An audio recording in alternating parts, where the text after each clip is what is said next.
Hello, everyone, and welcome to our next installment in our home study series, Intravenous Access and Fluid Resuscitation in Athletic Training.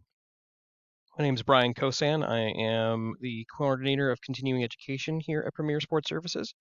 And just if you haven't listened to any of our previous recordings, my background is I'm an athletic trainer. I've been an athletic trainer since 2008, and I have also been a paramedic for a number of years. Started as an EMT in 2005 and completed my paramedic training in 2009. Continue to maintain both credentials, and I want to bring some of this information to you guys. Some disclosures that we have to go through, as always, per BOC guidelines. I do not have any conflicts of interest to disclose in association with this content. Uh, I don't own anything in here. I'm not trying to sell anything other than my own services. Um, as well as a lot of the stuff that I have in here are in terms of content, in terms of pictures and whatnot. Certainly still belong to their owners. I have to cite them because I did not make quite a bit of this in terms of the pictures. So what are we going to try and accomplish today? Well, an athletic trainer should, after this presentation, should be able to identify the indications and for IV access, as well as the administration of IV fluids. We should be able to also define the physiological effects of the various types of IV fluids and why we should use each one of them. An athletic trainer should also be able to differentiate between the different types of IV administration sets, or an admin set, as you may hear it referred to throughout this presentation. And we should also be able to identify when we should use each type of set.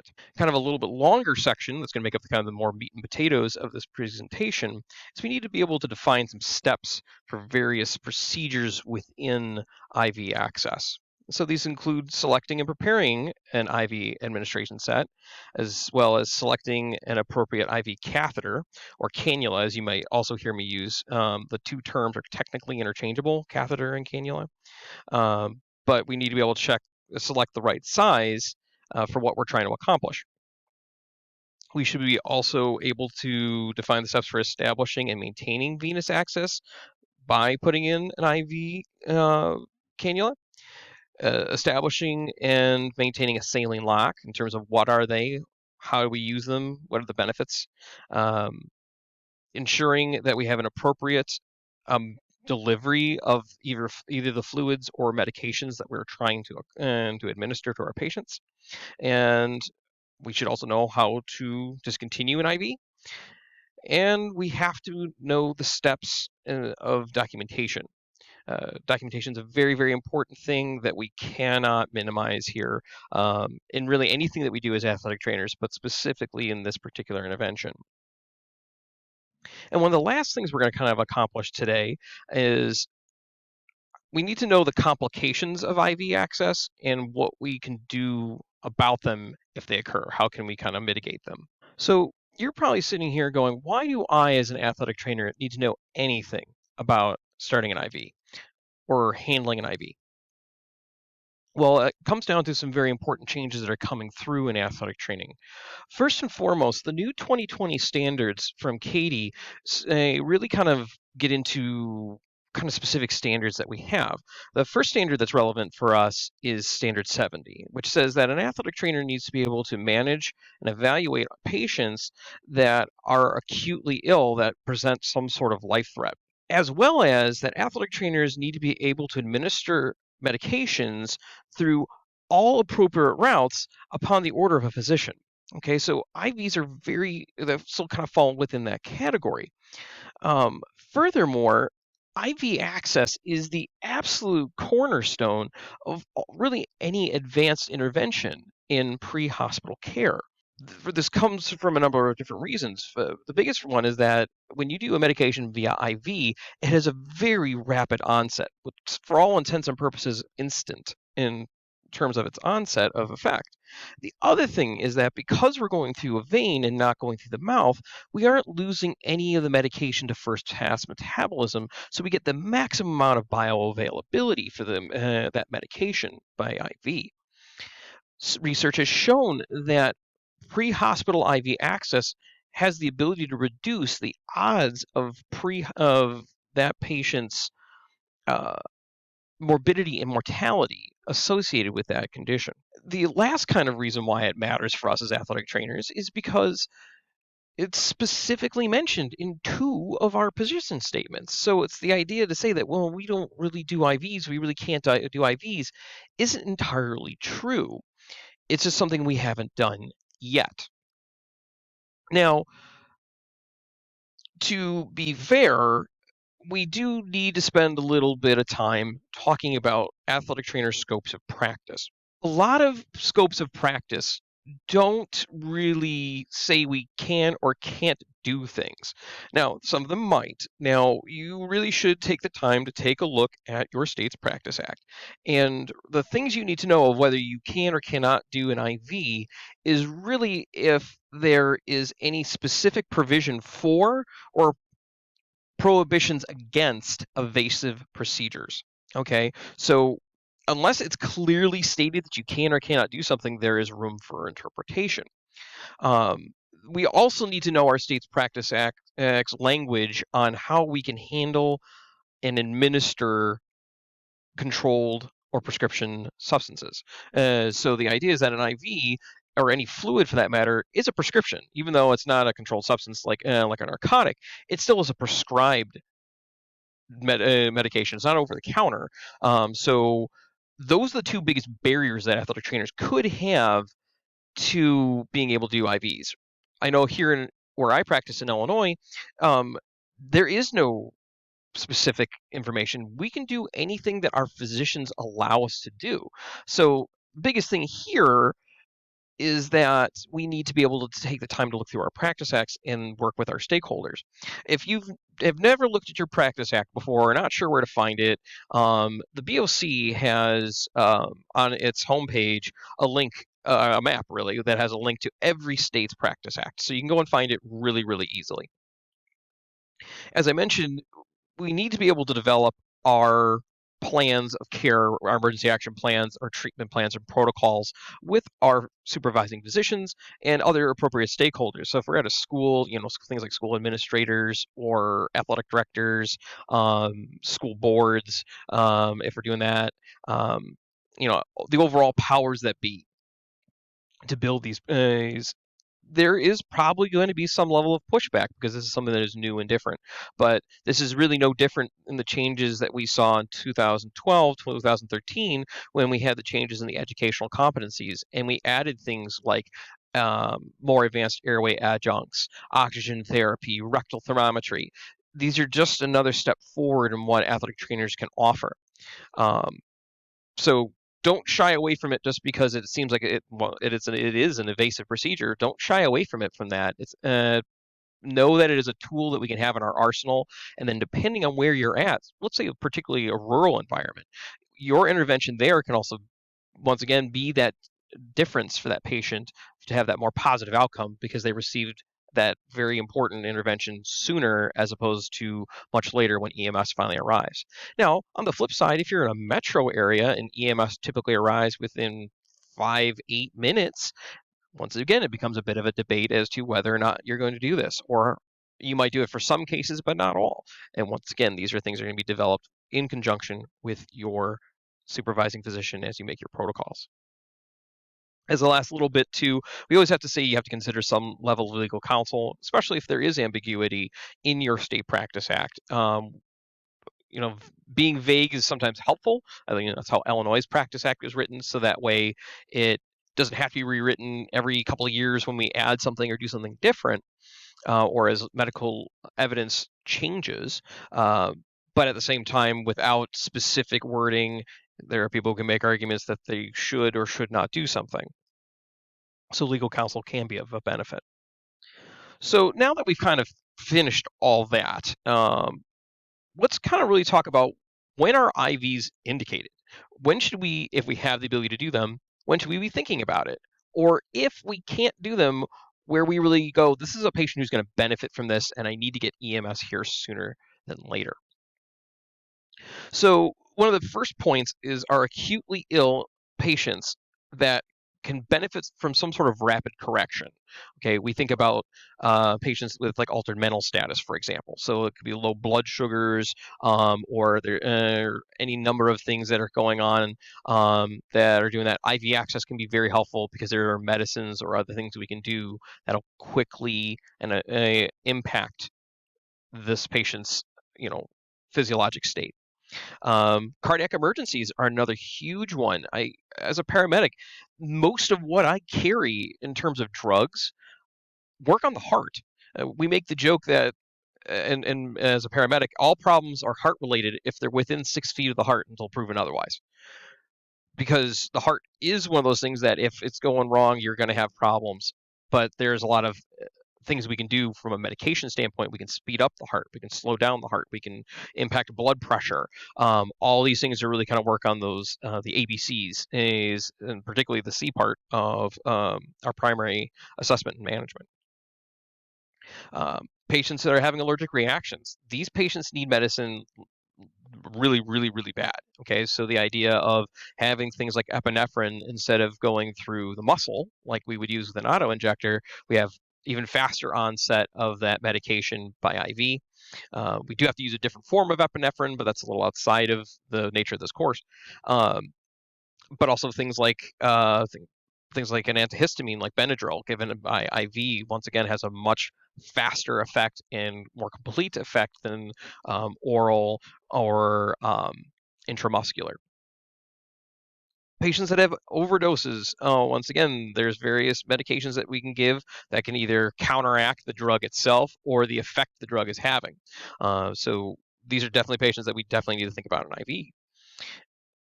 The other kind of realm of people who would benefit from an IV is anyone who needs fluids now.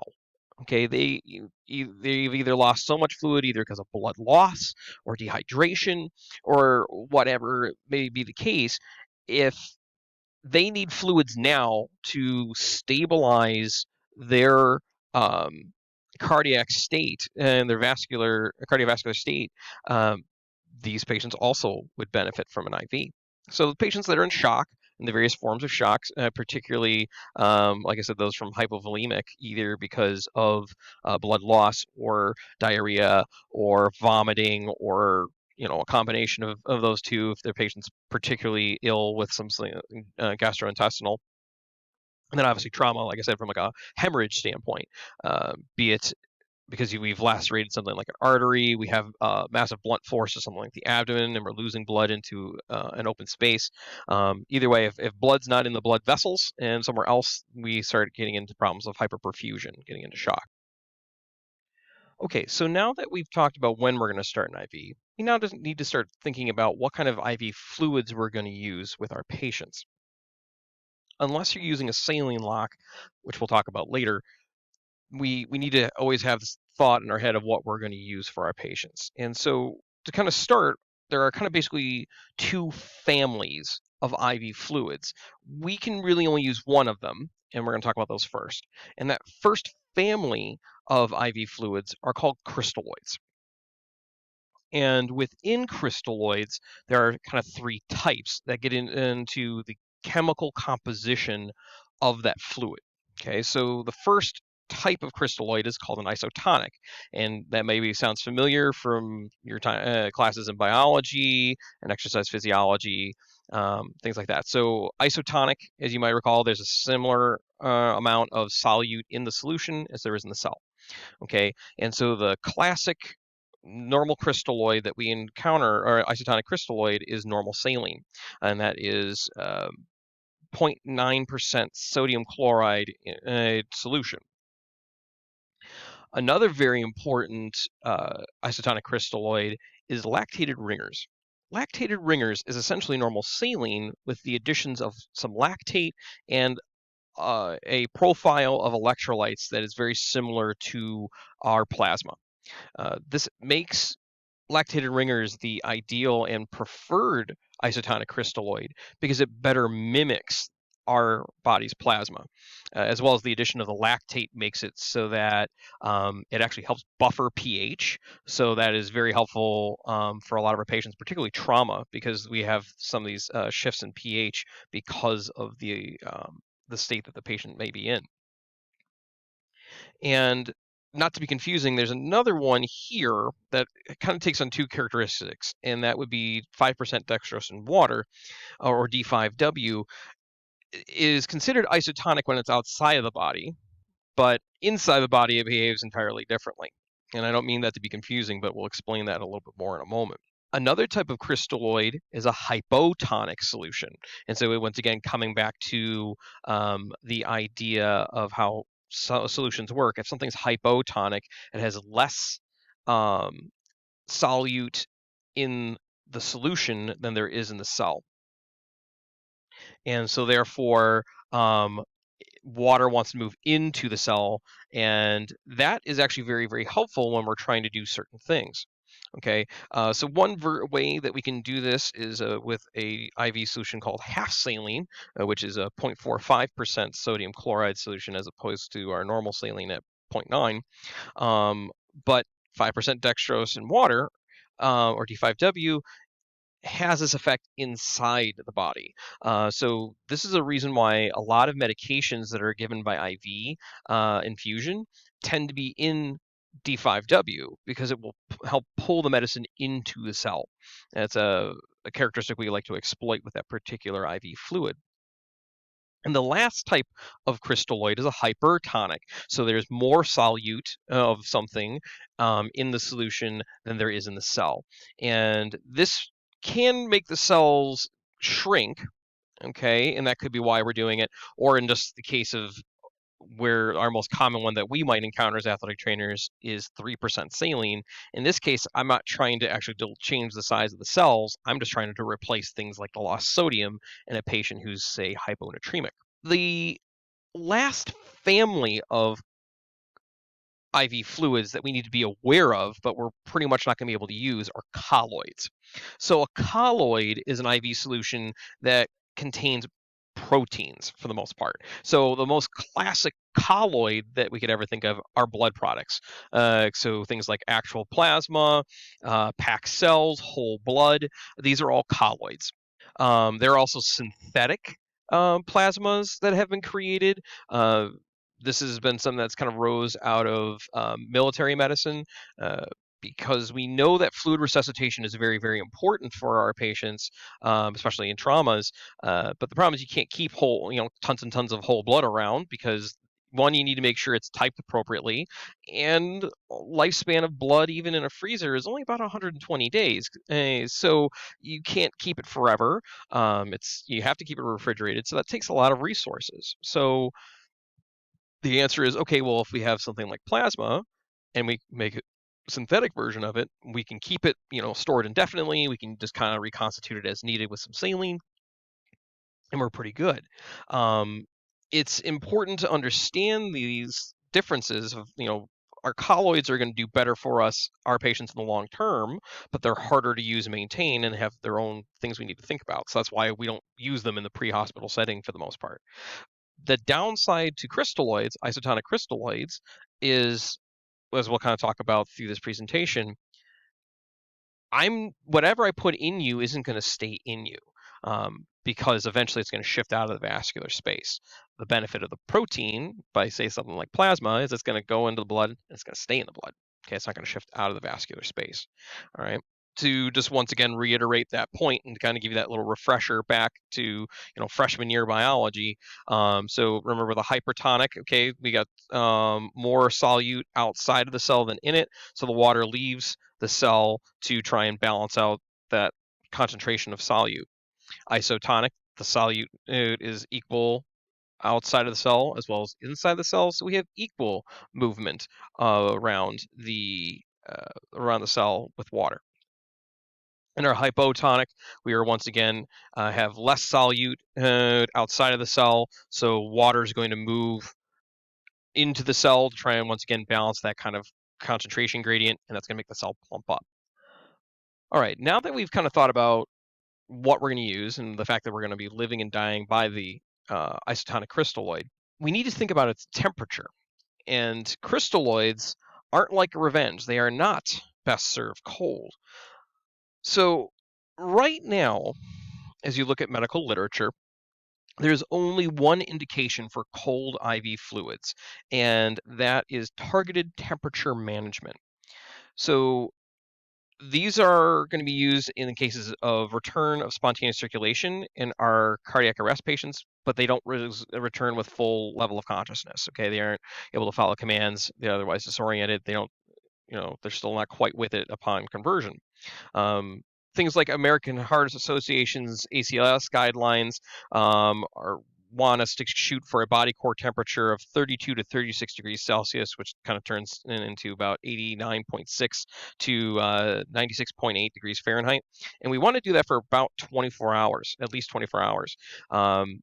Now, if you really still dig through the American Heart Association's guidelines, this is still actually a bit of a topic of debate whether we should be doing this in a pre-hospital setting, simply because their argument is that there's not enough research to say that IVs are the best way to accomplish and maintain this body cooling, where they believe it should be a multimodal approach with like things like cooled blankets, IVs, a number of different things like that. And so they feel that it's best done in a hospital because you can bring more of these guns to bear, as well as you can more closely and effectively monitor the patient's body core temperature so you don't overshoot or undershoot it. So once again, I see their logic, but I think at least the concept of initiating it should be considered. But this is also once again where we should be thinking about what we do with our supervising physicians and thinking about how we interlink with our EMS systems, because we should be doing the same things that they're doing.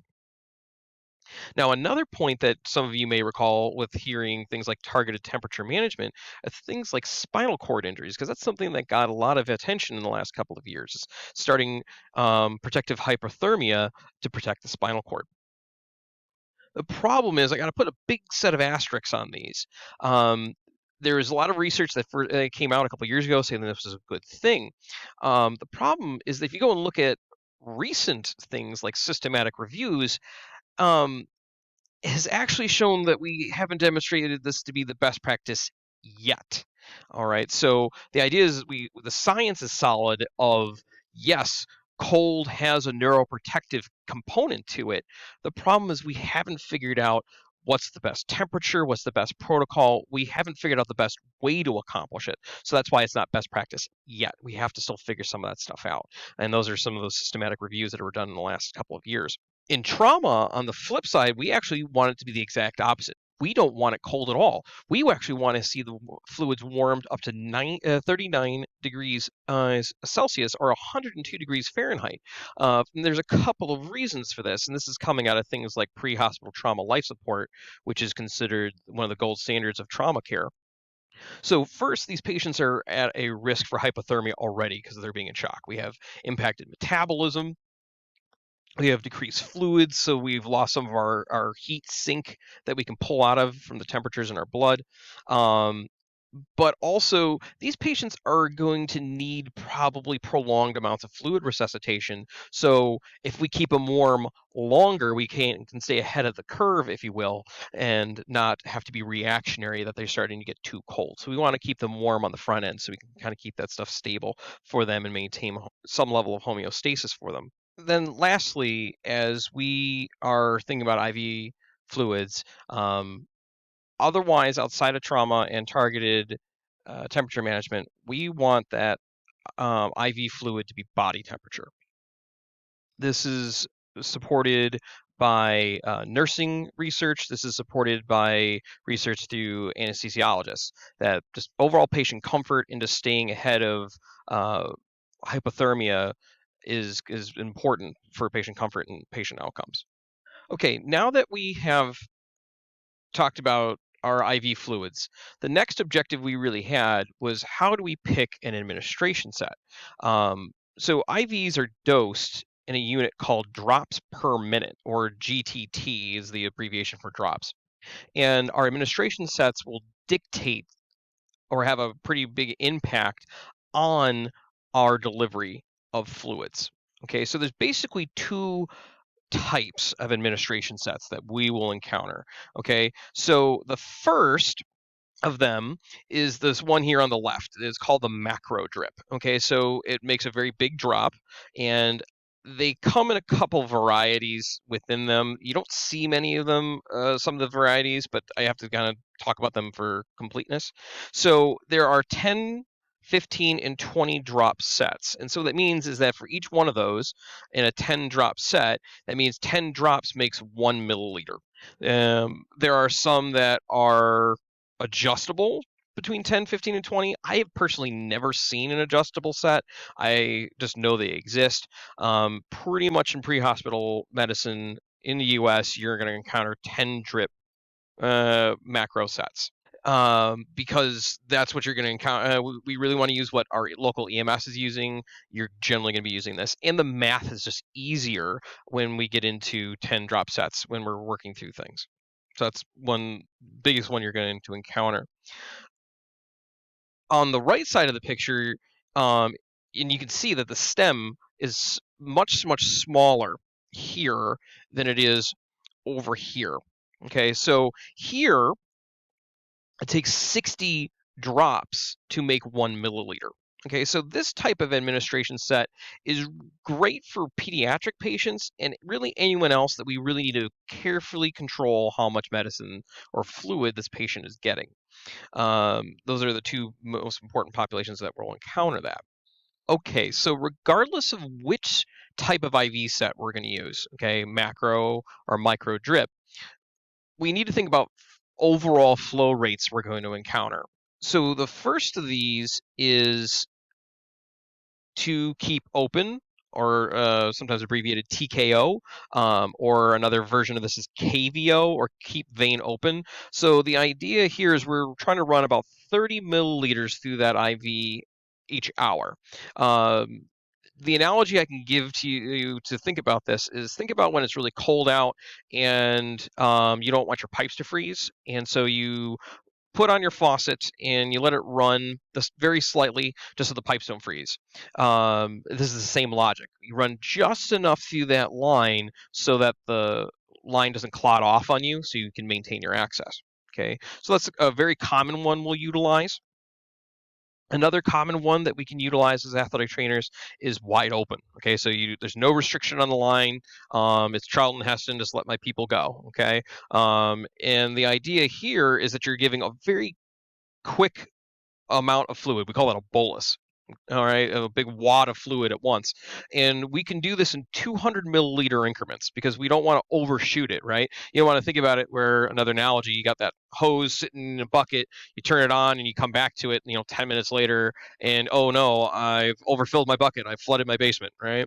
Well, in the human body, that basement that you can flood is things like your lungs, and that's not good. The exception to the stopping it in every 200 milliliters is when we're dealing with high level shock. Okay, so if we're talking about greater than class 1 shock, we are really shooting to give them 1 to 2 liters of fluid at a time.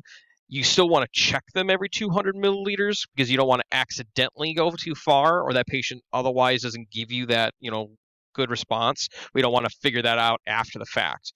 Okay, but otherwise the bolus is much larger for our patients that are in shock.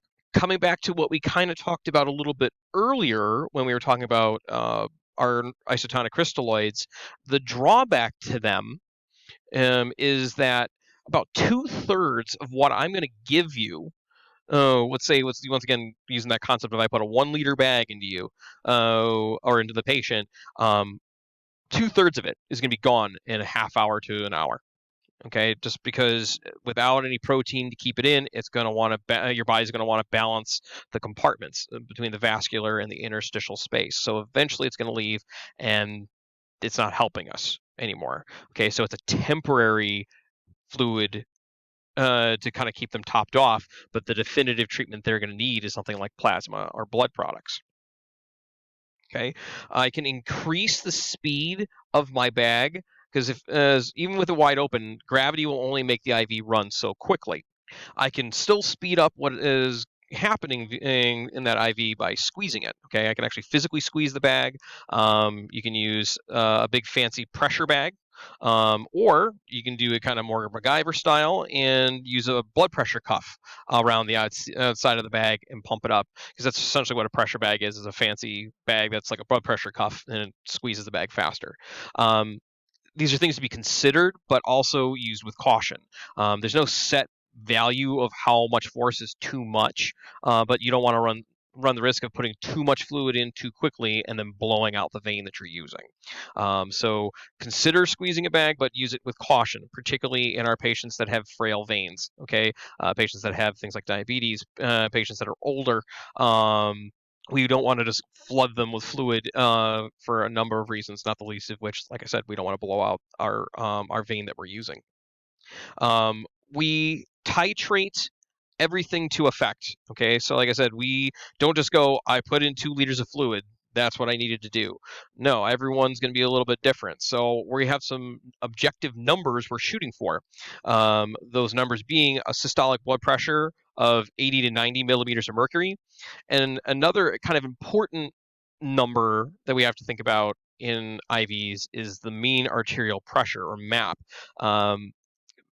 We need to maintain a MAP of 60 to 65 millimeters of mercury to ensure that we're maintaining appropriate perfusion of the heart, brain, and lungs, as well as other vital organs like the kidneys.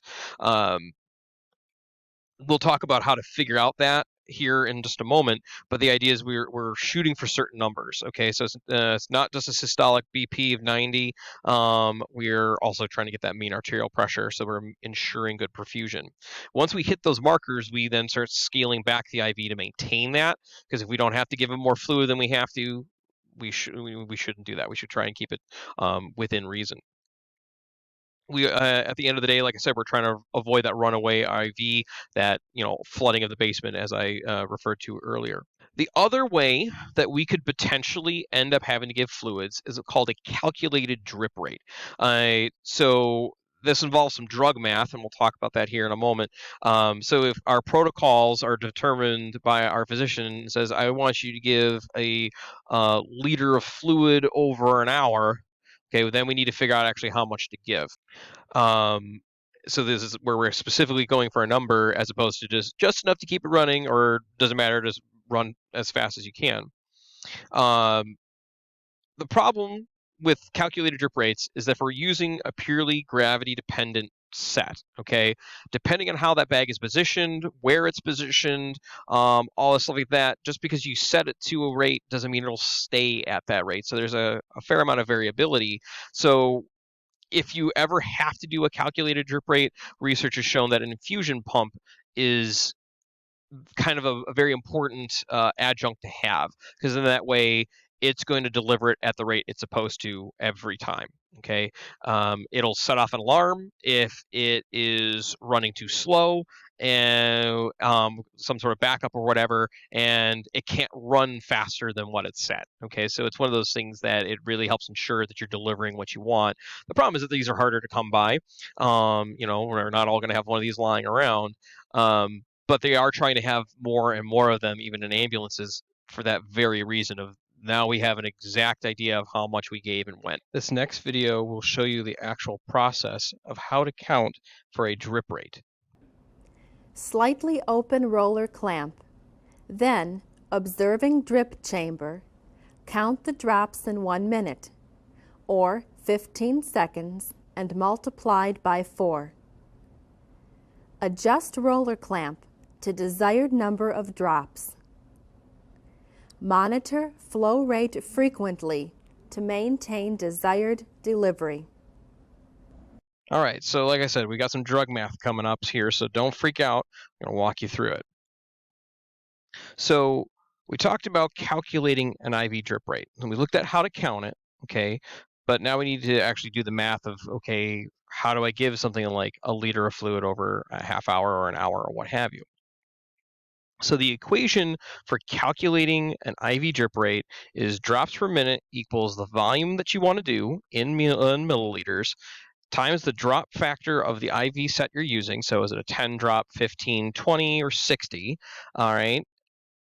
And then you divide all of that by how many minutes you want to infuse this over. So using that example of I get an order to give a liter of normal saline using a standard macro drip, so 10 drips per minute, or so 10 drops per milliliter, I'm sorry, over a 90-minute period. Okay, so that looks like this. So 1,000 milliliters times 10 drops per milliliter.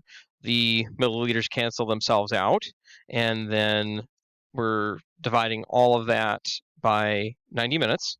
Comes out to about 111 drops per minute to get that amount of fluid into a person. Pretty brisk clip. So essentially, you're getting about 2 drips per second thereabouts to achieve this. Now, also before I talked about we need to target our fluid resuscitation to maintain a mean arterial pressure of 60 to 65 millimeters of mercury. We get a map by taking the diastolic blood pressure plus a third times the pulse pressure, or the systolic blood pressure minus the diastolic blood pressure. And it's like, Brian, that sounds like a lot of math. It is.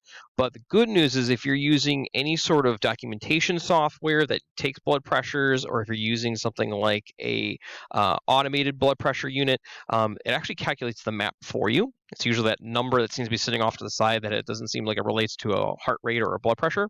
It's probably the mean arterial pressure.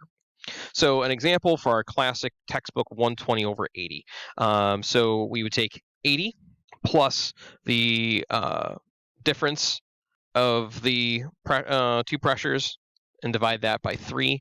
So all that comes out to about 93 millimeters of mercury. Okay, so pretty good, well above that 60 to 65 we're shooting for. All right, the idea is that really at the end of the day, we don't want it to be where we're only worrying about the systolic blood pressure and we have this huge difference as the heart beats. Okay, we need to have consistent pressure in the system to ensure that stuff's moving effectively between the vascular space and the interstitial space. Okay, so I've hit you with a lot of information so far. Okay, and I want to do a quick little review to kind of make sure I'm tying it all back together and reiterating some of this stuff. Okay, so IV access should be considered in any acutely ill or injured patient that can benefit from rapid intervention of either medication or fluids. Isotonic crystalloids are going to be our most likely thing that we're going to use, and lactated ringers being generally preferable to normal saline if it's available. Whole blood is the best in the cases of hemorrhage, but we don't really have access to that in the pre-hospital setting. Okay. IV fluids need to be warmed to at least body temperature, with a few exceptions. Okay, trauma and targeted temperature management would be the exceptions. Otherwise, shooting for body core temperature. An IV administration set needs to be appropriate for what we're trying to do. So if we're trying to get a lot of fluids in very quickly, we're going macro drip. If we're trying to be very cautious with how much fluid we're giving, or the medication that we're trying to deliver, it's going to be a micro drip. And we always need to be mindful of the actual rate of which we're putting this fluid into our patients, whether that's just enough to keep the line running, as fast as we can run it, or somewhere in the middle where we've been told you need to give it this much. Okay? Now that we've kind of covered most of the material, I want to actually get into the actual process of how to start an IV. So the video I'm about to show you is from the Waukesha Community Technical College in their EMS training program. They make a lot of really, really good content for emergency care. I've used them in previous presentations. I highly recommend them as a great source for emergency care videos.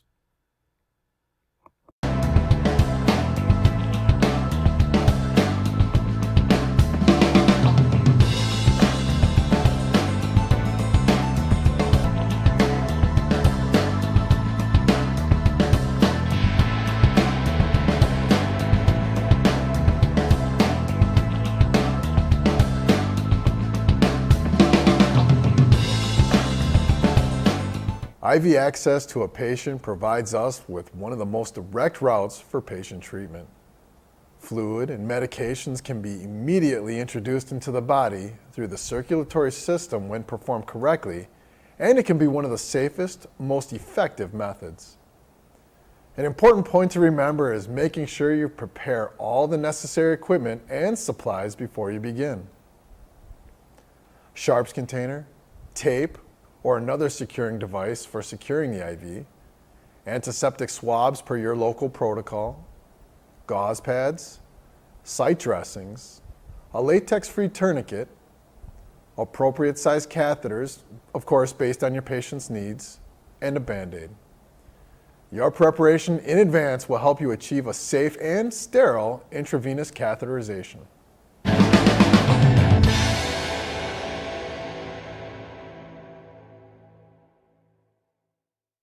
Select the appropriate IV solution, double-checking the expiration date, color, and clarity. Administration sets generally come in two sizes, 60 and 10-drop sets. The appropriate size is determined on your protocols and patient's medical condition. To open your solution, tear the outer packaging at the pre-cut slit on either end of the bag. Recheck the clarity of the solution and expiration date. Whenever possible, the IV bag should be hung in a vertical position with the tail ports extended downward to facilitate the preparation. Open the appropriate administration set based on the patient's condition. Be certain that the end caps remain in place to preserve the sterile field of the administration set. Uncoil the tubing in preparation for spiking the IV bag, and if adjunct devices such as extensions are to be used, it should be opened and attached to the administration set at this time.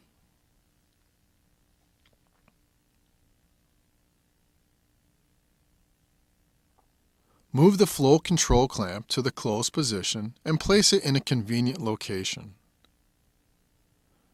Grasp the IV port just above the plastic tab and with the other hand pull the plastic tab from the port, being careful to maintain sterility of the port itself. Remove the protective cap from the IV tubing spike and insert the IV tubing spike into the IV port by pushing with a twisting motion until the spike punctures the seal of the port. Squeeze the drip chamber to fill it approximately half full of fluid. Open the flow control clamp and allow the IV fluid to completely fill the line. It's often necessary to invert or flick the med ports to remove larger air bubbles. Once the line is completely filled with fluid, close the flow clamp and place the primed line in position for use.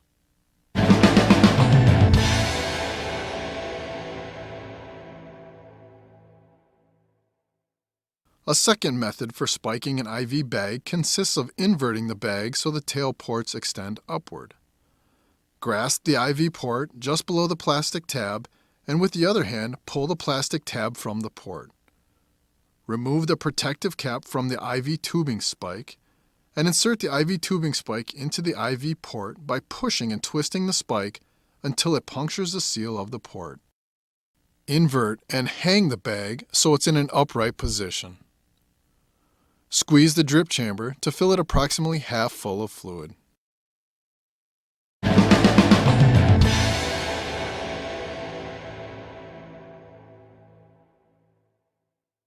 Selecting a venipuncture area usually involves the hand, wrist, forearm, or antecubital space. Inspect it for contraindications for venipuncture. Applying a venous tourniquet may help facilitate finding the appropriate site.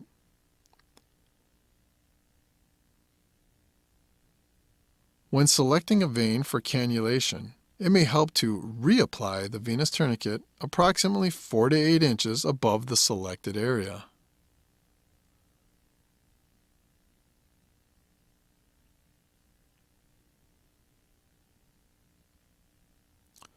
Cleanse the intended venipuncture site with a suitable antiseptic swab in an outward motion for at least 2 inches. Allow the alcohol to dry for 30 seconds for bacteria to be killed and to minimize the discomfort to the patient. Based on the intent of the IV and the size of the vein selected, choose an appropriate size IV catheter. Remove the catheter from its packaging and the protective sheath. Remember to be careful to maintain the sterility of the needle and the catheter and visually inspect the end for any defects such as burred edges.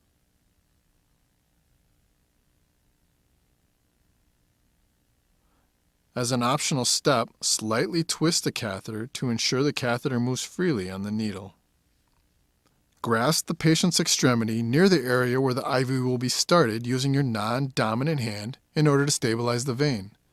This may be accomplished by either pulling traction distally or holding the extremity circumferentially so the area is taut.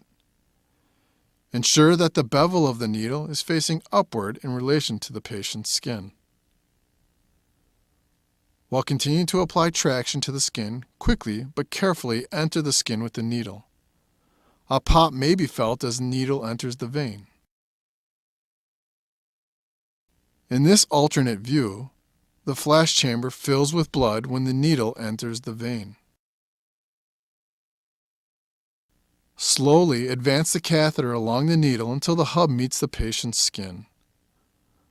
Palpate the end of the catheter beneath the patient's skin and occlude the vein with direct pressure.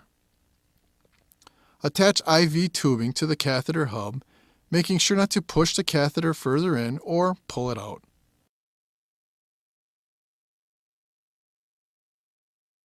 After releasing the tourniquet, open the IV flow clamp and observe the flow of fluid into the drip chamber.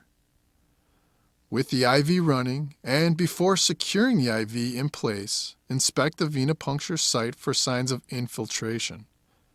If an IV cannot be made to flow properly or infiltration is observed, discontinue the IV immediately.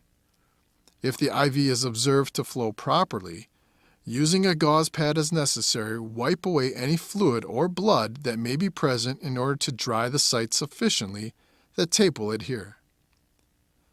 Secure the IV and the IV tubing in place. Cover the insertion site with a sterile dressing or a commercially available device. Many taping methods and commercial securing devices are available, but follow your local protocols. Adjust the flow rate by closing the flow clamp or other flow metering devices to the appropriate setting, and continue to monitor the patient for signs of fluid overload, other complications resulting from the IV, maintain the appropriate flow rate, and watch for infiltration.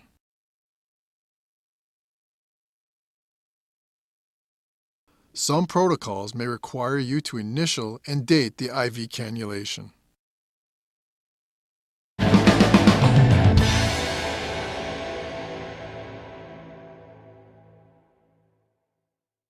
Selecting a venipuncture area usually involves the hand, wrist, forearm, or antecubital space. Inspect it for contraindications for venipuncture. Applying a venous tourniquet may help facilitate finding an appropriate site.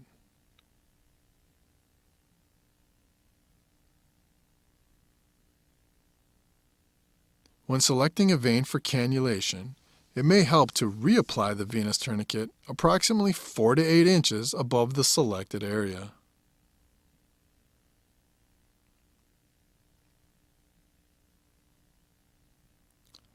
Cleanse the intended venipuncture site with a suitable antiseptic swab in an outward motion for at least 2 inches. Allow the alcohol to dry for 30 seconds for bacteria to be killed and to minimize discomfort of the insertion. Based on the intent of the IV and the size of the vein selected, choose an appropriate size IV catheter. Remove the catheter from its packaging and protective sheath. As an optional step, slightly twist the catheter to ensure the catheter moves freely on the needle. Hold traction distally or circumferentially so the area is taut. Ensure that the bevel of the needle is facing upward in relation to the patient's skin. While continuing to hold and apply traction to the skin, quickly but carefully enter the skin with the needle. A pop may be felt as the needle enters the vein. The flash chamber should fill with blood when entering the vein, but remember, patients with poor perfusion and small catheters will be slower to show a flash. Slowly advance the catheter along the needle until the hub of the needle meets the patient's skin. Palpate the end of the catheter beneath the patient's skin and occlude the vein with direct pressure. For blood draws, leave the tourniquet in place. Apply the vacutainer to the catheter hub and use the flanges on the container to facilitate pressure when inserting blood tubes. Secure the vacutainer while switching blood tubes, and after each blood tube is drawn, gently mix the tube. However, follow your local protocols on blood draws. After releasing the tourniquet, palpate the end of the catheter beneath the patient's skin and occlude the vein just proximal to the end of the catheter with direct pressure.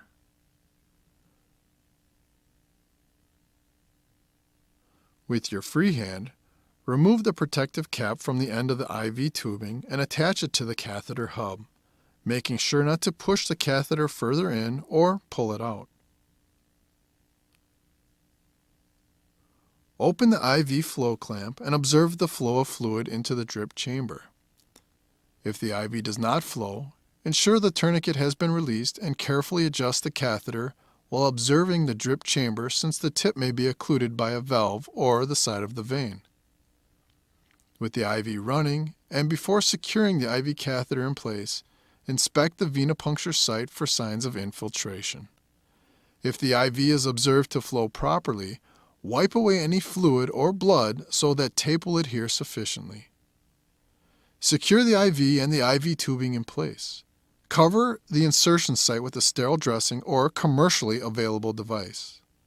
There are many taping methods and commercially securing devices available, so follow your local protocols.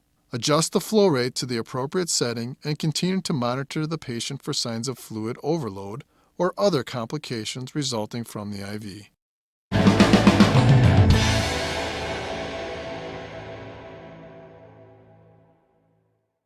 Select and inspect the IV solution. Open the outer packaging by tearing the pre-cut slit at either end of the bag. Check for clarity and the expiration date. Shut off the flow clamp on the nearly empty IV bag to prevent air from entering the IV tubing as the solution bag is being changed. Invert the empty bag to prevent any remaining fluid from running out, then remove the IV tubing spike from the bag, using extreme care to ensure the IV tubing spike does not touch anything to contaminate the sterile field.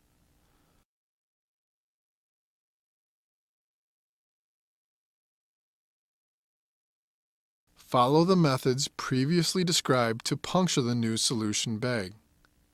Discard the used solution bag after noting the approximate amount of fluid remaining, if any. Finally, re-establish the IV flow rate.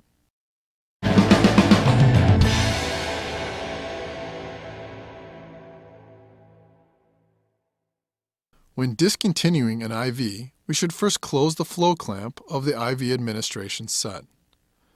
Gently remove the tape and/or securing device to expose the venipuncture site.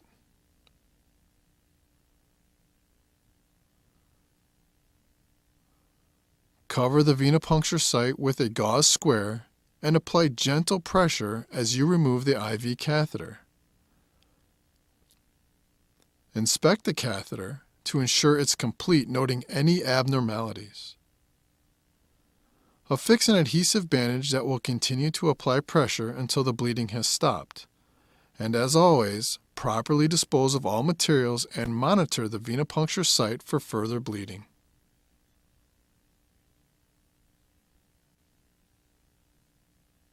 Showing each of the components of initiating, maintaining, and discontinuing an IV. I just want to touch on a few little things or clarify a few things from the video. All right, so obviously we have to make sure we're being consistent with checking our accuracy of the medication. Like, am I actually trying to deliver normal saline, or do I want half saline? Do I want lactated ringers or 3% saline? Okay, so we're making sure we're using the right stuff, make sure it's not expired, and making sure that there's nothing like floating in it or it looks discolored. All right. You're using your administration set like they've talked about. You're kind of opening it up, You're pulling the seal off the IV bag.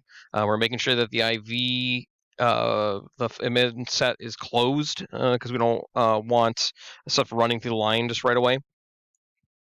Making sure we're keeping it clean using aseptic technique.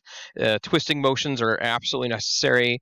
Like in that video, the first version, they showed you one with a kind of nice thick port to use. Those ones are really nice. But if you remember from the later in the video when they were discontinuing it and they changed bags, there was a much narrower port, and you saw how hard it was for her to get those in. Those I don't really like that type, but if it's the ones that you get, those are the ones you get. But you have to make sure you really hold on to it and twist it in and keep it stable.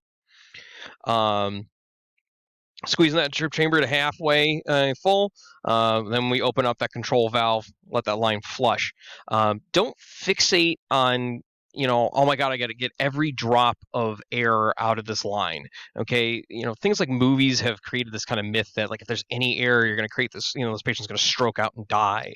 The body can actually tolerate like something on the order of like 10 milliliters of air in it. So you want to get most of your bubbles out, but if you get one little straggler, you'll be okay. I promise.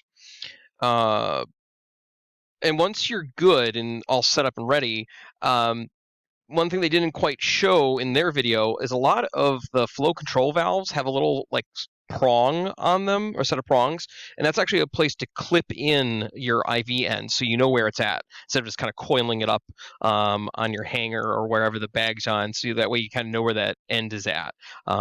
Is a kind of nice little trick to use, or certainly like you saw in the video, just kind of hanging it through your IV holder or tree that you're using.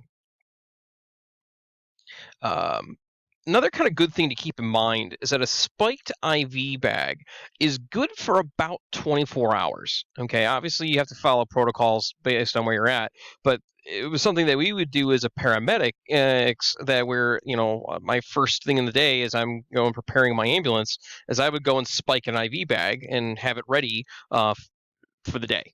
Okay, because I was good. But also as a paramedic, I'm pretty likely to use that on somebody in the day. I'm not saying that we as athletic trainers need to roll into our athletic training rooms and, I check my ice machine, I fill my water coolers and spike an IV bag. That's probably not going to be the case. But if you're working something like a marathon, or some other sort of large event, or it's really hot out and your probability is higher, well, then maybe it would make sense to do that. But also keeping in mind that if it sits out all day, it comes back to that concept of temperature, right? So if it sits in an air-conditioned room all day, it's going to be 70 degrees. That's going to be pretty darn cold to infuse into somebody. On vice versa, if it's hot out and it's 100 degrees outside, well, then that IV bag is going to be at 100, and if I'm trying to cool them off, I'm probably not helping. So do keep that in mind, but you can spike a bag and it'll be good for a little bit. It's not like you have 10 minutes to use it. So once we're ready to actually start an IV, we've set up everything, we've got to figure out what vein to use. A couple things to kind of keep in mind. Okay, in the pre-hospital setting, we can only do peripheral veins. Okay, so these are superficial veins of the arms and legs. We are not doing anything central or anything deep. While technically there are some veins that can be used in the neck, this is not really done very much anymore. Paramedics do have an option for something called intraosseous, or essentially doing an IV through a bone.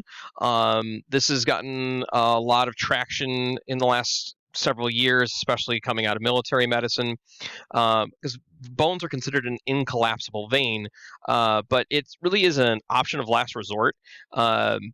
We probably aren't going to be doing too much of this because if the idea is if it's that hard to get a line in them, we should probably leaving this to other people. This is maybe something that comes down a little bit more down the line, and knowing that it exists. But it is not the first option we should go to start an IV, certainly at the advanced level. Athletic training, like I said, let's worry about superficial veins in the arms because especially in our young and healthy populations, these are going to be the easiest ones to cannulate. Another kind of thing that I've seen over all my career is so many people want to tear the tip off of their glove so they can feel the veins better. But when you tear the tip of the glove off, it doesn't work the same way anymore from protecting you. So please don't do this. If you're that unsure about it, feel for the vein first, figure out where you're going to be, then put your glove on. Okay? There's just no point in tearing the tip of the glove off. Just please don't do that. I also would recommend that you consider creating some sort of workbench for you. This can be done with like a chucks pad or a drape or something, that's clean, preferably sterile too. But otherwise, it gives you this area to work on. Because think about athletic trainers trying to do this out on a sporting field or in like a wrestling gym and stuff like that. Not exactly the cleanest places in the world, right? So if we create this kind of clean work surface, I can put all my stuff out on. I can see where everything's at, so it's not like, oh, where did I put that needle? Oh, my friend just found it with their foot. We don't have that, so we have that nice clean workspace to work with right there next to your patient. We're going to put that tourniquet on. Okay, tight enough to cut off venous flow, but not arterial flow.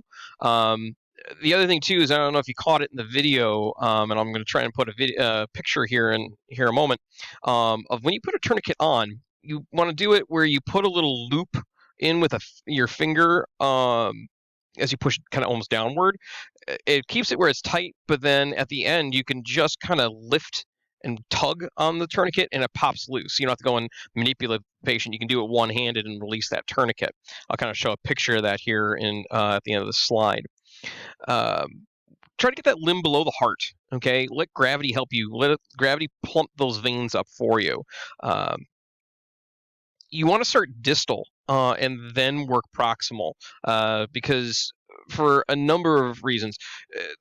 If you go and you blow out a vein high, everything below it is now useless. So the idea is if you start kind of distally in the case of the arm down by the hand and or the lower forearm, there's still options going upward if you unfortunately have, you blow out the vein, you have an infiltration, you can't find anything, start down and work up. The veins should be large in terms of like their diameter.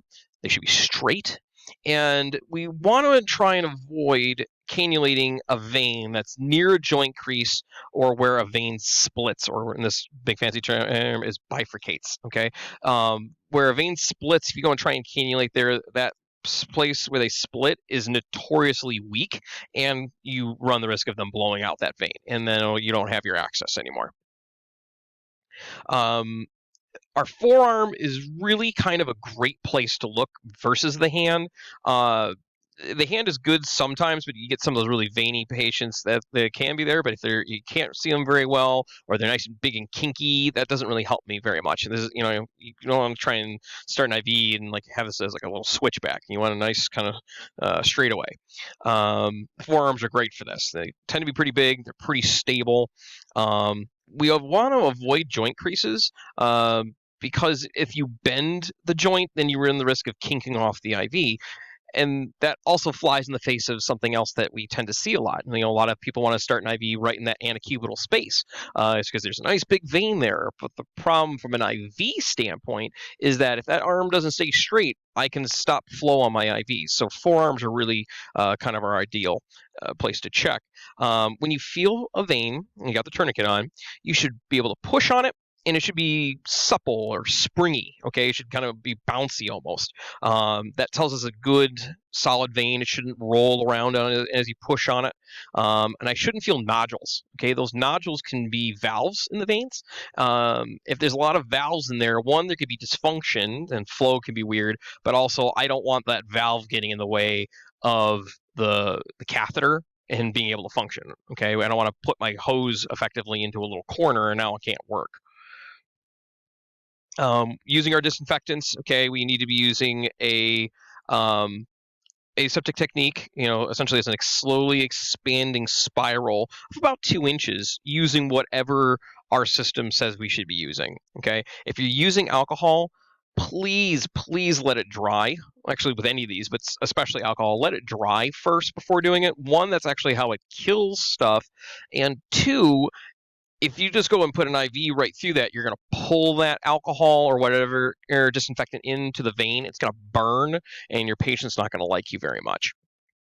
Okay, so I was kind of lucky enough to come across this picture here on the left on a nursing page that is probably one of the better graphics I've seen in terms of showing the various veins that can be used, the kind of pros and cons for each, as well as what kind of gauge each site can kind of accommodate.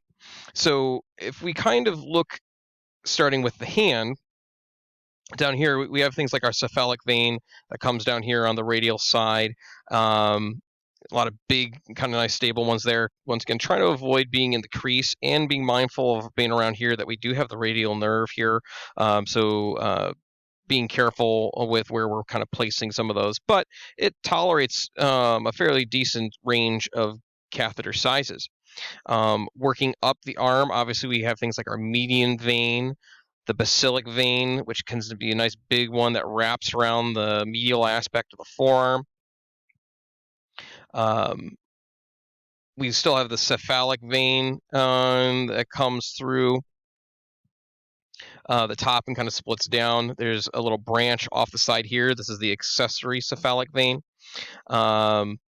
Obviously, the median cubital vein, or the nice little AC one that everyone likes to use for things like blood draws, and some people even prefer to use for IV catheters. I try to avoid it simply because of the fact, like I said, you're in that elbow crease, and if they start moving that thing around, we can have problems.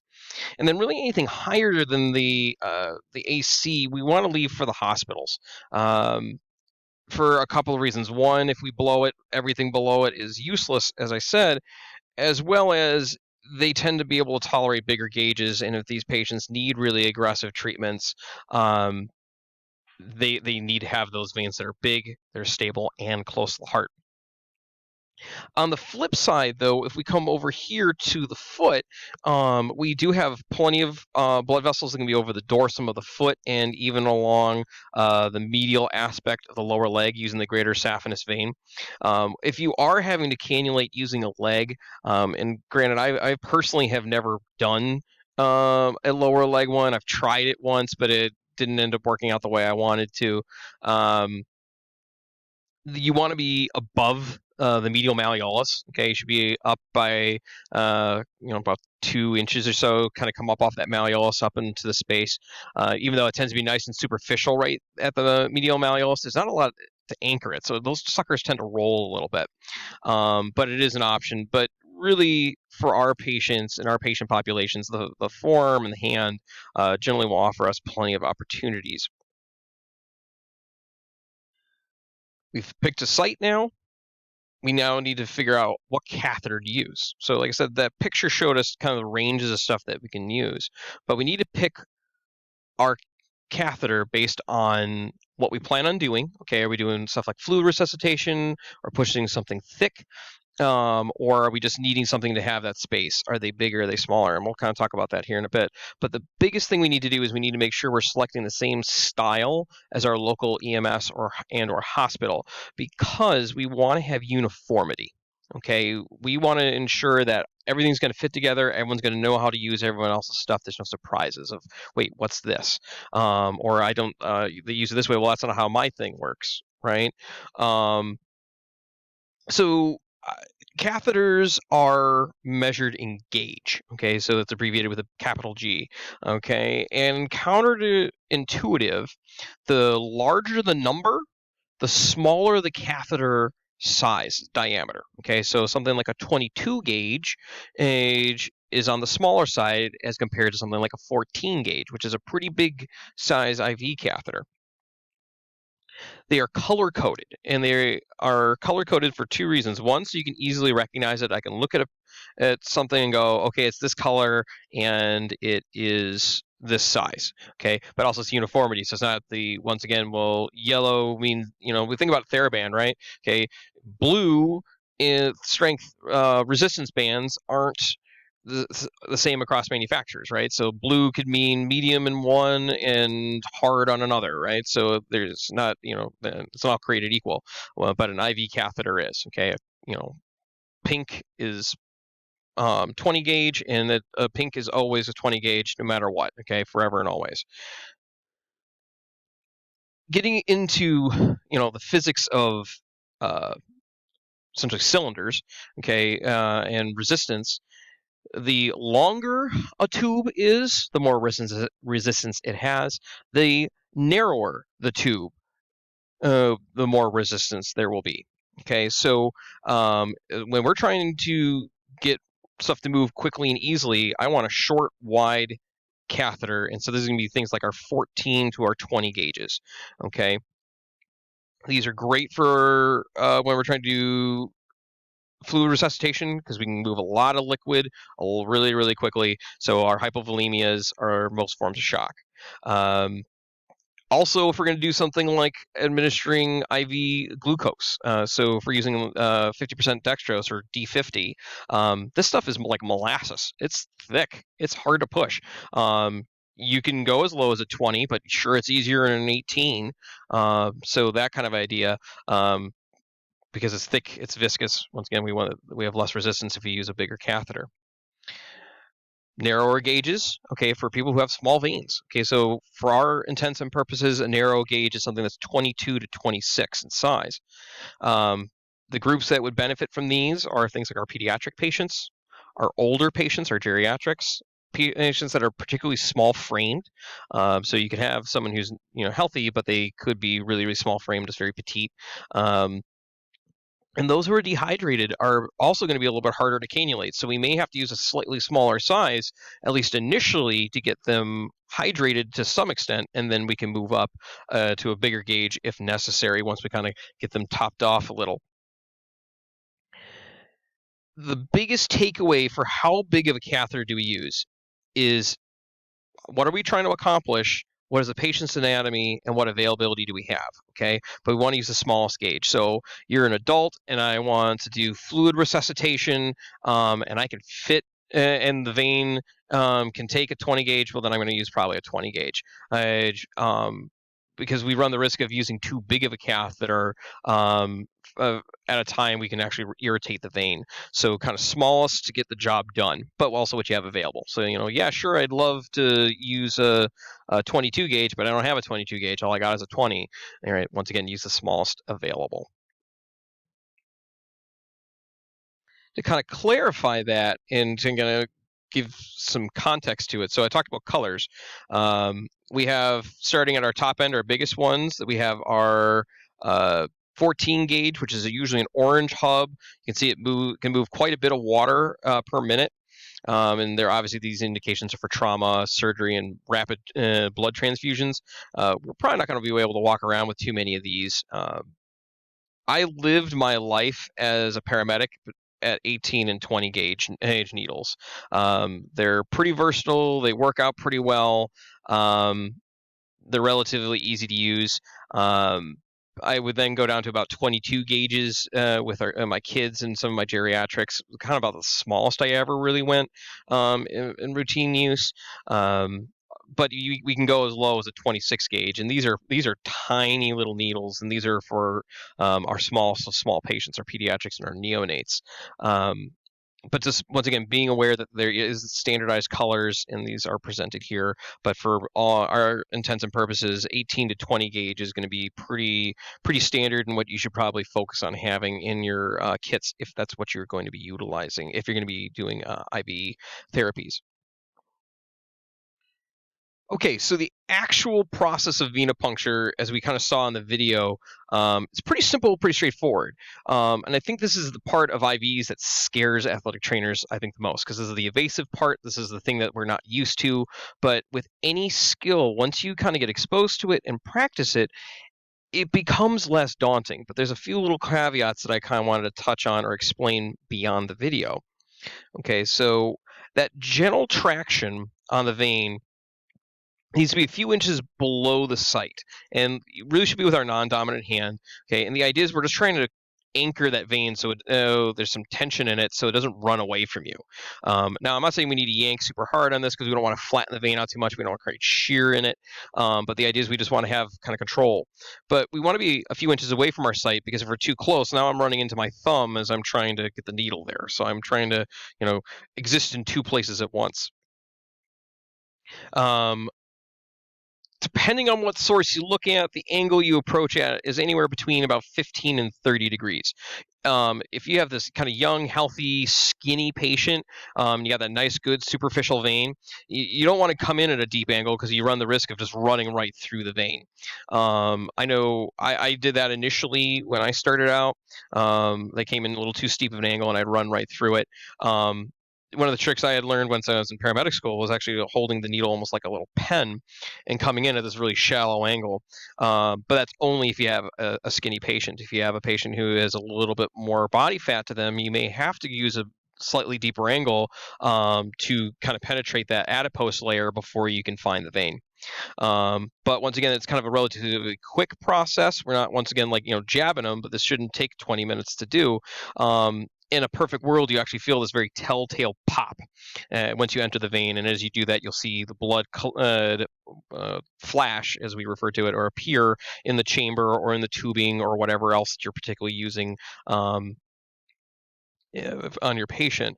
So once you see that flash, though, you want to drop your angle ever so slightly, and then kind of bring that needle in just a little bit more, by about a millimeter or two into the vein. So we're make sure we're well into it, and we don't accidentally, the needle's in, but it not far enough for the catheter to slide easily into the vein.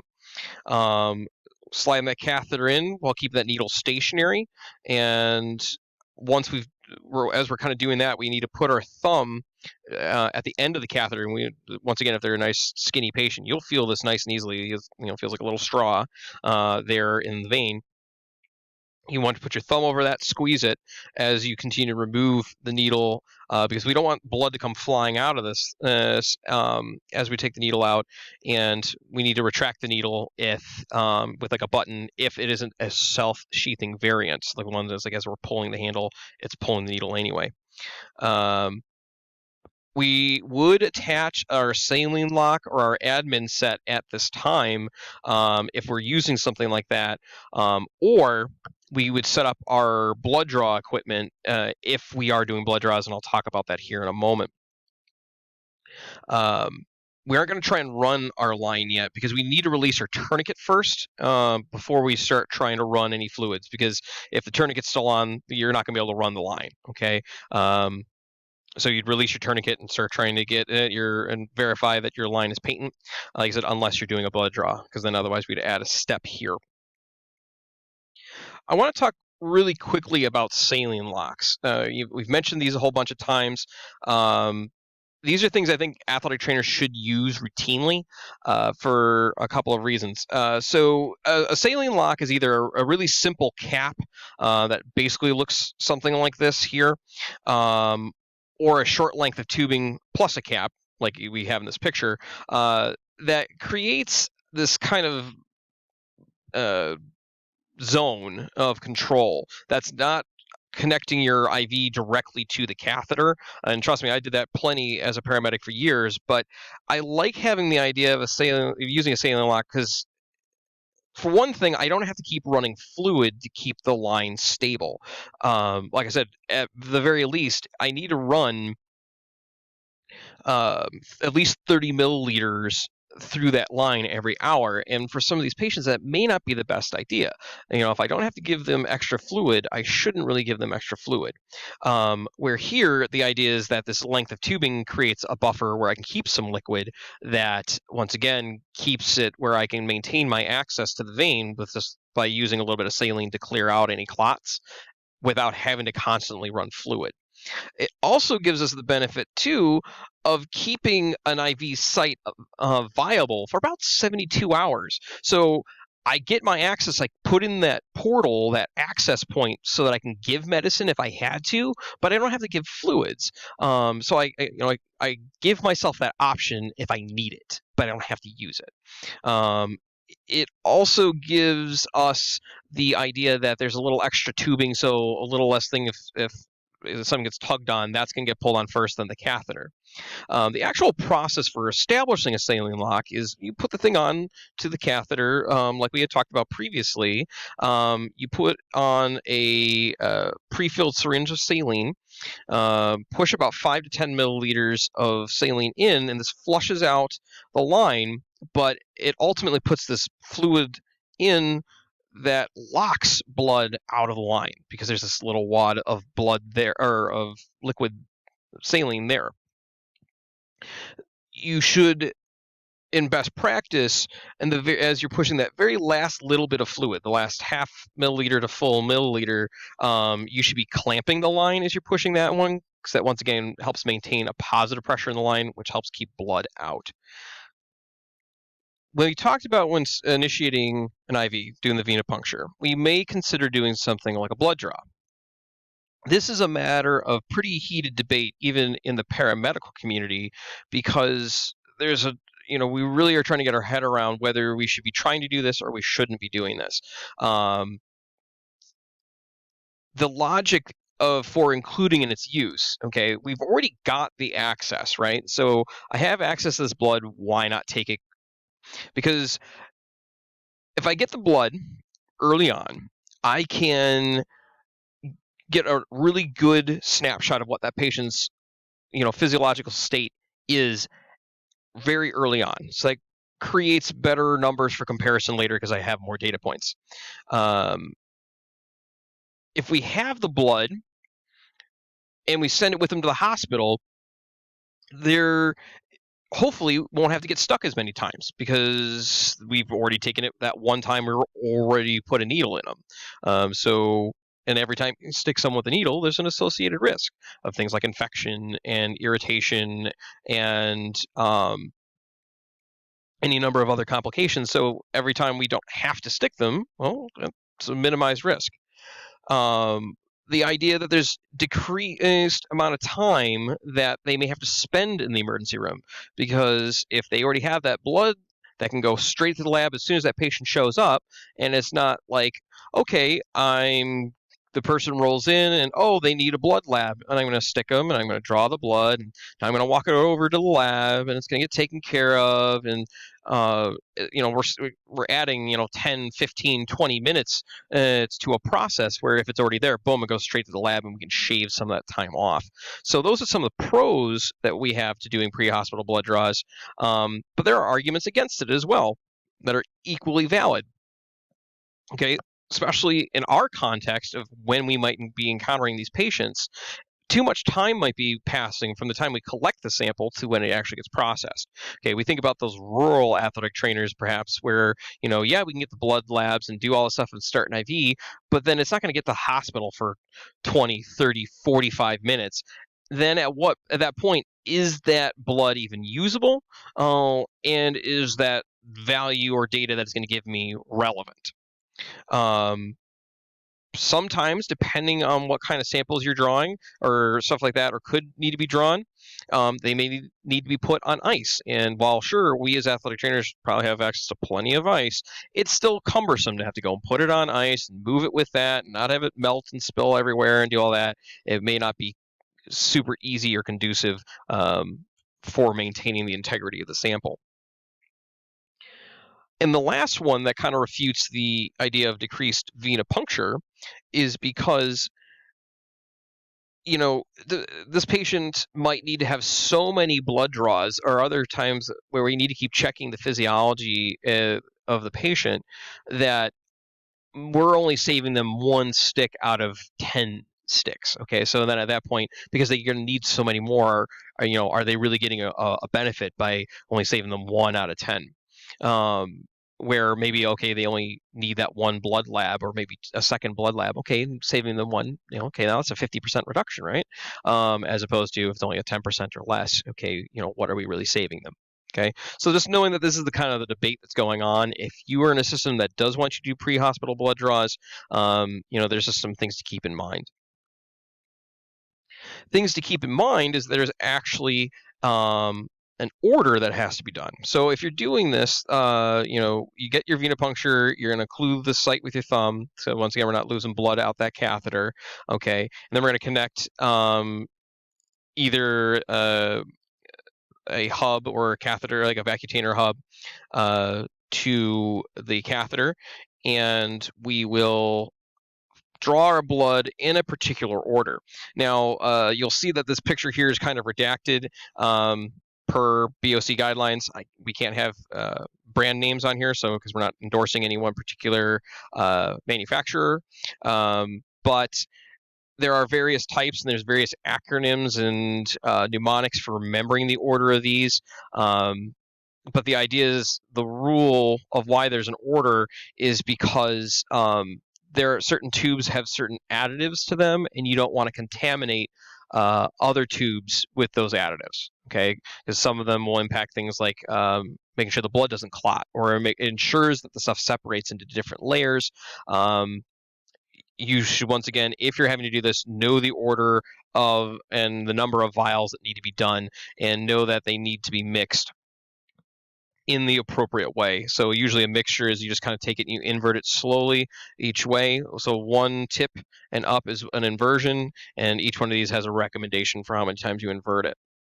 Once you've drawn off what you need to do, you're going to, once again, include that catheter and unscrew gently, making sure you're holding on to the hub so that the catheter itself doesn't twist, that you keep the hub stable as you take the vacutainer hub off.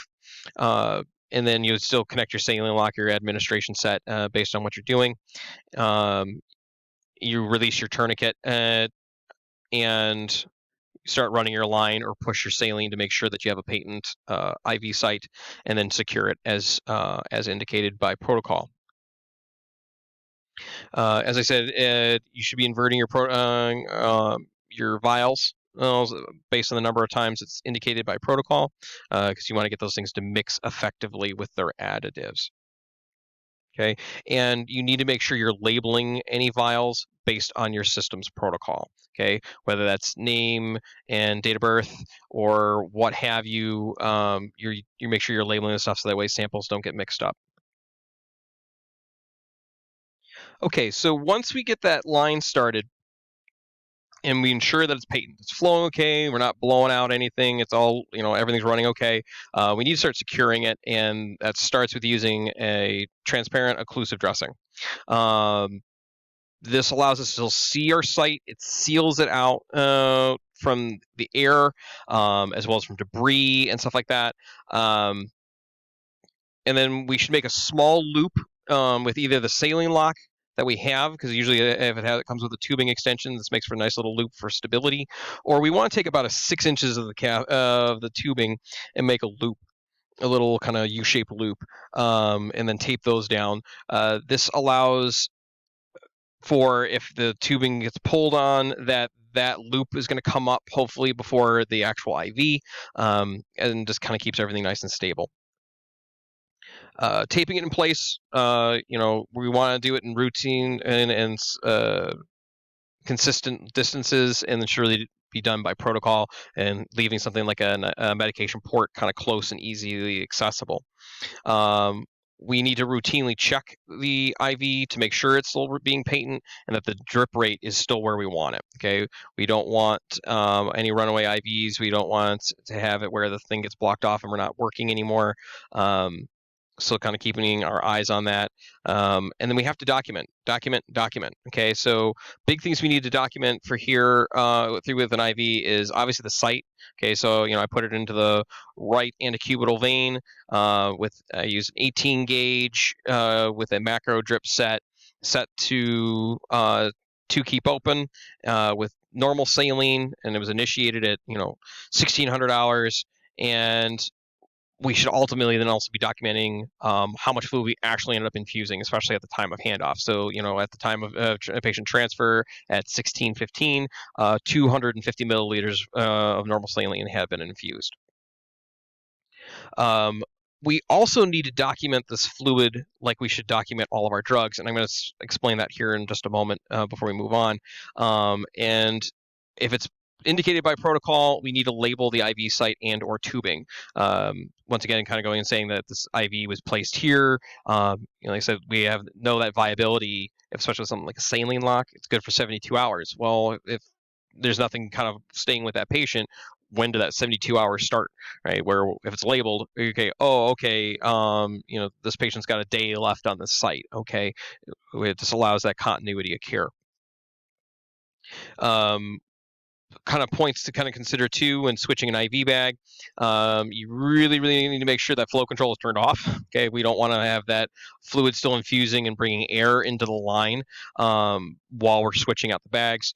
Okay, got to make sure we're observing aseptic technique because we don't want to allow anything into that system that we are doing. If we're pushing an IV, a medication through the IV, there's a few things we need to kind of be mindful of. Okay, always are verifying our 5 rights. Okay, right patient, right drug, right route, right time, right dose. Right. So it's that joke of sir, well, the reason why this medicine's not working is it's pronounced analgesic, and that medicine goes in your mouth. Right. You also don't want to have it where it's like I need to give 5 of something, but someone put 5.0 and someone gives them 50 of something. Okay, we want to make sure we're undershooting or overshooting a dose. All right, and obviously you're not giving them that medicine to the wrong person, different things like that. So being mindful with that. Okay, you want to clean that saline lock or the closest medication port on your tubing to the patient with an alcohol prep pad. Let it dry. You're going to put your syringe on using the lure lock, or essentially that little twist-on method, so it secures. You'll push the medicine once you have clamped or otherwise pinched off the IV tubing, because we don't want the line to keep running. We want the medication to run. We also don't want the medication to drift backwards, upward into the IV tubing. That's why we pinch off. We do it at its appropriate speed. Okay, every medication has a speed at which it needs to be given, and usually it's pretty slow. Usually somewhere between 2 to 5 minutes. Okay, there are very few medications that we quote unquote slam or push as quickly as possible. You should always be aware of that if you're having to do it. Now, once again, this is where we can make that argument. This is where athletic trainers aren't used to learning some of this information, certainly not in some of our pharmacology classes. But as we get used to this route, learning how to push medications appropriately, once again, comes down to instruction and how we should be aware of that in our emergency action plans, in our protocols, in our standing orders. Okay, but being aware that not every medication is pushed very quickly. A perfect example of this, that we're going to have to do this very often, is something like morphine. If I go and push morphine really fast, I'm going to make that patient very ill. They are not going to like me. They're going to get nauseous. They're going to get dizzy. They're not going to be happy. But on the flip side, if I'm going to have a medication that I'm trying to give to a person who has a very fast heart rate, this particular medicine I would use has a 6-second half-life. Okay, I need to get that medicine to that heart very quickly. All right, so, but generally speaking, they're slow over about 2 to 5 minutes. Okay, we should flush the saline lock or the line with about 5 to 10 milliliters of fluid to make sure the medication is not sitting in the line, is brought into the patient, as well as helps kind of rinse the stuff away so it doesn't sit there and you don't have where now suddenly I'm spraying this medication out over a longer period of time than I was intending.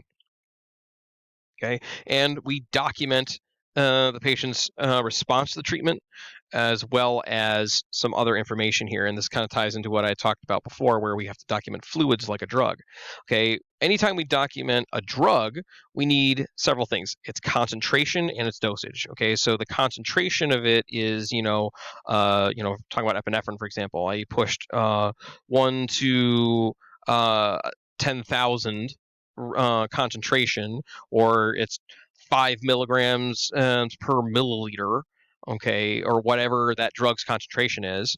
How much did I actually give them in terms of how many milliliters did I give them, or milligrams, or whatever, where that drug is dosed in. We should get the National Drug Code, or NDC number. This is a unique identifier for every drug based on its manufacturer and how it's packaged. So there are different NDC numbers for small bottles versus big bottles and stuff like that of whatever drug you could think of. Okay, so we should have the NDC number for the drug we actually utilize. We should get its lot number, its expiration date, and we need to document the time of administration, because once again, that impacts so very much. When can that drug be re-administered? When should we expect an effect? Stuff like that. The last kind of overall topic, the overall objective that I want to complete with this presentation, is just talking about some complications that can arise over the course of doing an IV. So the first and foremost one that we have to worry about is infiltration, and we'll talk about these individually here in a moment. Another one we have to worry about is IV occlusion or blood backup, fluid overload, an embolus, and there's also phlebitis, and lastly, cellulitis. Okay, so we're going to kind of talk about each one of these here individually. So one of the first and most common types of complications that we can encounter in IVs is infiltration. Okay, so this is the quintessential blown vein, or the idea that the catheter was in and now for whatever reason it is no longer in the vein. So as you can see here, you see this kind of bruising and discoloration here. This results in, obviously, either because I have blood that's accumulating in the interstitial space underneath the skin, or I have the IV fluid itself accumulating, so you can get this kind of big, kind of cool bubble of, and cool in temperature, not cool looking, sorry, kind of cool to the touch, kind of bubble underneath the skin at the IV site. We are going to address this by immediately stopping the IV and either moving up the limb to another site. But realistically, depending on the nature of the infiltration, if it's just kind of blood, okay, you might be able to move up. Definitely, if you had fluid accumulation in the area, you really need to think about changing to another side. Okay, look at the other arm, think about a leg, doing stuff like that. Just because depending on how much infiltration you got, you may have taken out the viability of other sites around it. With IV occlusions, as you can see in this picture, you can see the blood backing up into the hub here. This is a type of setup that we see a lot in hospitals that have this little extra little tubing to it that has a little built-in saline lock. So in this case, we see that this blood backing up, and this can be occurring for any number of reasons. For one thing, the vein could be getting compressed. If it's close to a joint, it's, we've bent the arm, stuff like that, and now it's, it's not has the ability to flow. This is actually not uncommon where, like especially in kids, we tend up having to see this problem a lot because they'll move around. The catheter could have moved, and it could have been up against a valve. So once again, now I'm trying to run a straw or trying to drink from a corner or move from a corner, and it's not going to work. The IV site could be in the wrong position in relationship to the heart, so there's too much pressure for it to overcome. The IV tubing could be compressed or kinked. You're like, oh, why is this not working? Oh, my partner's standing on the tubing, or the patient's arm is leaning against something and it's compressing it. You're moving the patient and now it's sitting, it's got twisted up and it's not running. Okay, so that's always a possibility. And the other one too is the tourniquet could still be in place, and then at that point, once again, there's too much pressure and you're not going to get past it. So each one of these is remedied kind of by its issue, right? So if we have someone where it's not running because of joint position, okay, we're going to straighten it out. We're going to get that site to heart level, or we can even put it above the heart. So once again, that pressure now drops, and so now that IV can really run pretty darn well. We can also change the height of the IV bag, because maybe there's just not enough fluid force, or where there's the tubing is now below the patient. Now you're trying to make water run uphill, right? So once again, kind of adjusting some of these things can sometimes be very, very helpful. We may have to splint the area. We do this with kids all the time. I got a good line, but it was right by their wrist or by their elbow. And, if they move around, I get this intermittent flow. If I go and put them into a splint, we actually will refer to that as an arm board. They're to that point where now they're straight. Now they can't move it. Now that vein's gonna stay nice and straight and should run. I may have to adjust the depth of the catheter. So maybe it was running, but now I just kind of move that catheter ever so slightly, and hey, now I'm running because maybe it just got up against a valve. If we see blood actually pulsating up into the line, that means you cannulated an artery, and that's not how this works. So you see that you're going to discontinue the IV if you get a pulsation of blood into the line, because you're in the wrong spot. Something else that we kind of talked about before is we don't want to have a runaway IV, okay? Because we don't want to flood the basement, right? As I was kind of talking about with flooding the basement here, the liquid will leave the vascular space and go into extravascular spaces, okay? So biggest thing we worry about here is the lungs, okay? And this is a very likely place for this to occur. And then ultimately we get pulmonary edema. And on the flip side, if it doesn't back up into the lungs, we can have fluid back up into the interstitial spaces in like the gravity-dependent limbs, like the legs. Okay, so you think about congestive heart failure, right? So the heart's not moving enough fluid around per beat, and fluid starts backing up, and we start getting a traffic jam, and then ultimately it starts kind of spreading out into things like the legs. Okay, and then the higher up the edema goes, the more severe the congestive heart failure. Okay. But actual signs and symptoms as we're evaluating our patients, because if we start an IV, we really should be monitoring the lungs. Okay, so signs and symptoms of pulmonary edema would be rales or crackling in the lungs, so kind of like a little Rice Krispie action. It'll start in the bases and work its way up as it gets more severe. There would be breathing difficulty, jugular vein distension. So, when someone's sitting up, and talking to you, you shouldn't be able to see their jugular veins for the most part. Okay, but if you start looking at their neck and they start to bulge, okay, and at a certain point it looks like there's almost like a piece of sausage laying underneath their skin and their neck, that's very, very bad. That means there's a lot of fluid backup, and that's very, very serious. As well as if enough fluid backs up into the lungs, they can have this kind of pink frothy sputum that they'll cough up because you have all this liquid that's backed up. It's mixed with air, so it gets bubbly, and it brought some blood along with it, so that's why it's pink. So the mixtures of that kind of gets pink and bubbly. That's very bad. That's very, very ominous. So what we're going to do about that is we're going to throw out an anchor, and we're going to slow down that IV. We're going to slow it down to 2 keep open, and we're going to support the breathing with positive pressure, preferably with a PEEP valve, okay, because we want to be able to push some of that fluid back out of the lungs into the vascular space, okay? We still want to keep that line there because the patient can still benefit from other interventions that EMS can provide, and we need to make sure we're activating EMS if we haven't already activated them. Because there are times we could start an IV on a patient that isn't needing immediate transport. I had a patient that I had in undergrad that no matter what we did when he was a football player in season, no matter what we did, he would cramp every single game. And it pretty much came down to almost every halftime we were throwing about a 500 milliliter bag of lactated ringers in him just to try and fight the cramps. Okay. This is a patient where we're starting that intervention with the team physician, obviously, and discontinuing it.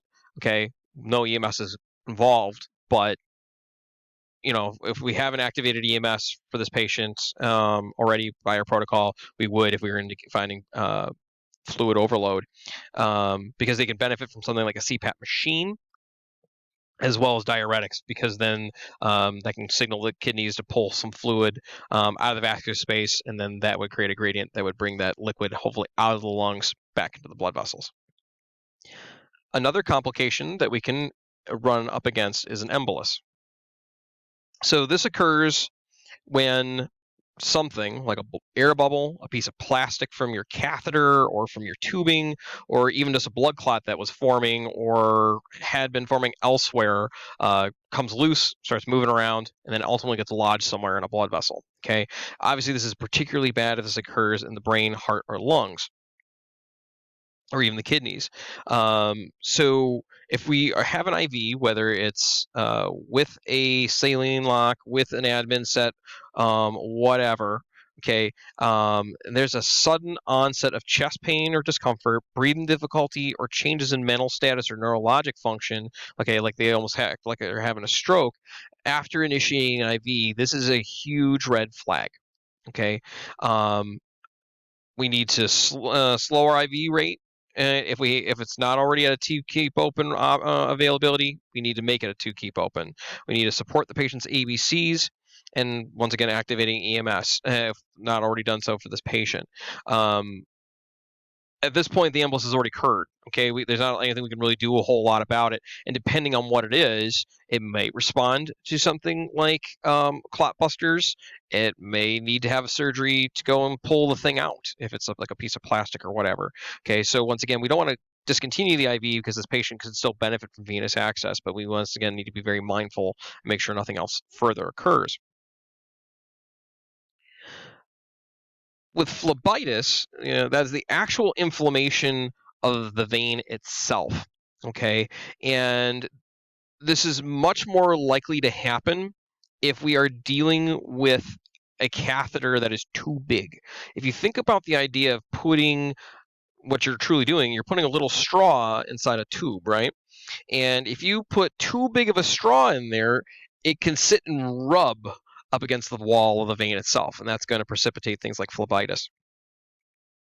Um, Obviously, the longer I run an IV, the more likely I am to irritate the vein because of depending on what I'm putting through the vein, with its pH or stuff like that, it can also cause irritation.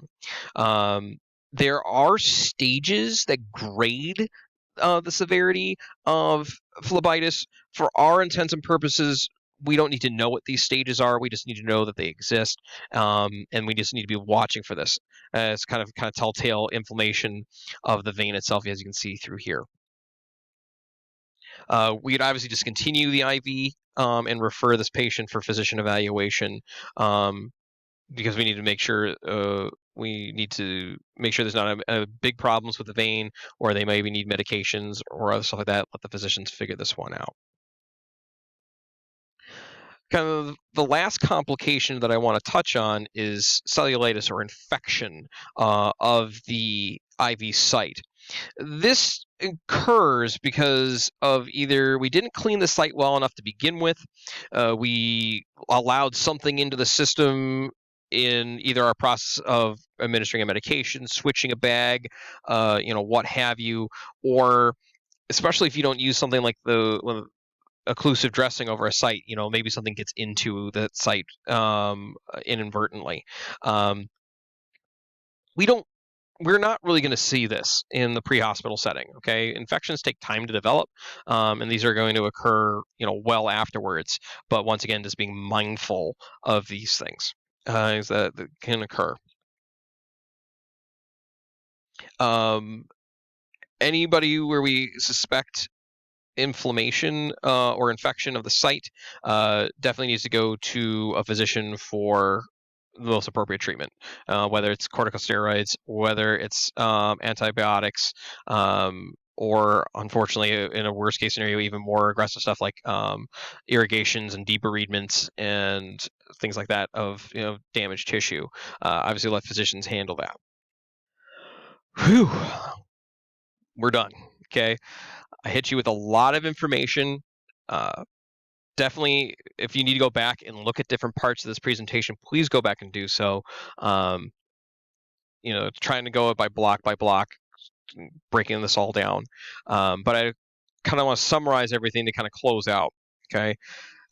Even if an athletic trainer cannot actually do the evasive procedure of venipuncture, an athletic trainer really should know how to help set up an IV, help maintain one once it's actually running, and monitoring it. So the idea is that maybe you can't do the actual invasive procedure or you're not comfortable doing it, but you can still assist paramedics and nurses and doctors with this. It's the idea that an EMT receives this training, and an EMT goes to school for effectively a semester. We are multi-year degrees, so the idea that we couldn't handle this is laughable. We have as much training as they do, if not more so, in the general sense. Theirs is just very, very targeted. Okay, but we can still learn this stuff and do it as well. Okay, so there's no reason why an athletic trainer can't assist in the process of an IV. IVs are a gold standard for rapid administration of medications and fluids in the pre-hospital setting that have the ability to reduce morbidity and mortality in our most critical of patients. Protocols need to be developed in association with our physicians and our stakeholders, and obviously need to be based on the best evidence-based practice that we have. I've tried to include all of that with today, but certainly as things evolve and change, you should be checking this stuff. And we need to make sure we're interlinking with local EMS protocols, so that way there's uniformity, there's a greater ability for continuity of care with these patients. And we really should be taking the opportunity to work with our local EMS to maintain these skills if we start doing them, for a couple reasons. One is, if it's not something we're doing routinely, any skill that we don't use that is often, generally really starts grading after about 3 to 4 months. It's even out to 6 depending on the skill. But this is obviously very component based, very, very dense with it, where there's a lot of steps, a lot of things to remember. The more complex, the more likely it's going to break down over time, especially shorter periods of time. So we get this opportunity to be able to practice, okay? But also it allows for interprofessional learning and development of mutual respect. If they can see that you can do these skills, they're going to let you do them for the most part, and know that they can trust that this is being done. And they respect you. They aren't going to be like, oh, well, just step aside, you're just a trainer, okay? They obviously don't mean it in a malicious way. It's just their perspective of what they're trained to do, and they know what they can do, and their own sometimes misunderstanding of what we can do. If they can see it and we practice with them, they know that, if nothing else, they know that you're going to do it, quote unquote, their way. And if nothing else, then this kind of appeases them, creates that kind of mental comfort that they're going to let you do this and be okay with it. So it works well. So it advances the profession and the standing of athletic training in the eyes of other professions, but it also allows you to maintain your skills. Other options, if local EMS isn't super down with it, is working with a local hospital or nursing program, because they tend to have these simulators and equipment and access to this sort of stuff, and then they see it as and maybe kind of really cool with it from the standpoint of, once again, those nursing students get to learn what athletic trainers can do, and there's that interprofessional learning, but also this is the respect of it and the learning and the maintenance that you can have with those professions. I'm just including here the references I have for you that were throughout. I actually have a total of 18 that I gave you. Feel free to click through some of those ones. All the hyperlinks to some of those are available. Certainly, if you have an interest in seeing some of these more specifically for your use or reference later, please feel free to contact me, and I'll be happy to share them with you. I would like to once again thank you for sitting through this lengthy but informative continuing education offering. I do ask that if you are doing this for continuing education credit, that you go to the website pssconed.weebly.com to take your quiz, as well as please complete the required assessment form. Also, we would love for you to like this video, and certainly click on the subscribe button that will be popping up here, and that way you can subscribe to our YouTube channel, and make sure to click that little bell there to make sure you get notifications of when we put up new content. Thank you again, and look forward to presenting to you guys soon.